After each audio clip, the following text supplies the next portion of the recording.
क्या आपको वृथिनी एकादशी की कथा के बारे में पता है? अगर नहीं पता तो आज हम आपको उसके बारे में बताएंगे और जो लोग इस व्रत का पालन करते हैं उनको क्या लाभ प्राप्त होता है।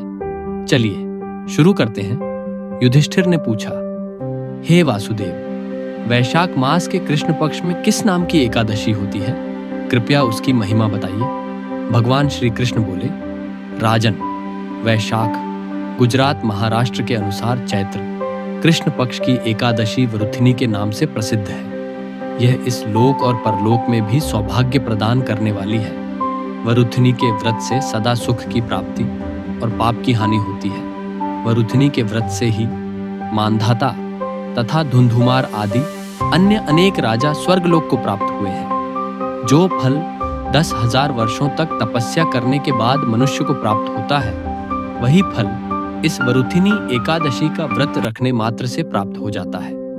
नृपश्रेष्ठ, घोड़े के दान से हाथी का दान श्रेष्ठ है। भूमिदान उससे भी बढ़ा है। भूमिदान से भी अधिक महत्व तिलदान का है। तिलदान से बढ़कर स्वर्णदान और स्वर्णदान से बढ़कर अन्नदान है, क्योंकि देवता, पितर तथा मनुष्यों को अन्न से ही तृप्ति होती है। विद्वान पुरुषों ने कन्यादान को भी इस दान के ही समान बताया है। कन्यादान के तुल्य ही गाय का दान है। यह साक्षात भगवान का कथन है। इन सब दानों से भी बढ़ा विद्यादान है। मनुष्य वृथिनी एकादशी का व्रत करके विद्यादान का भी फल प्राप्त कर लेता है। जो लोग पाप से मोहित होकर कन्या के धन से जीविका चलाते हैं, वे पुण्य का क्षय होने पर यातनामक नरक में जाते हैं। अतः सर्वथा प्रयत्न करके कन्या के धन से बचना चाहिए। उसे अपने काम में नहीं लाना चाहिए।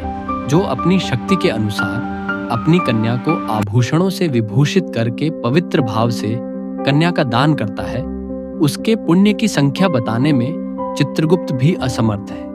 वृथिनी एकादशी करके भी मनुष्य उसी के समान फल प्राप्त करता है।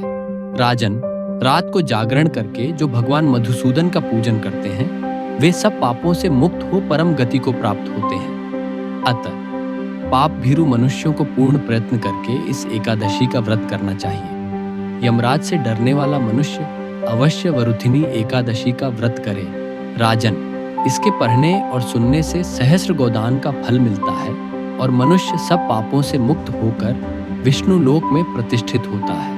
हरे कृष्ण।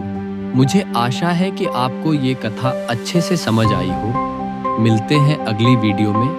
जगत गुरु श्रीला प्रभुपाद की जय।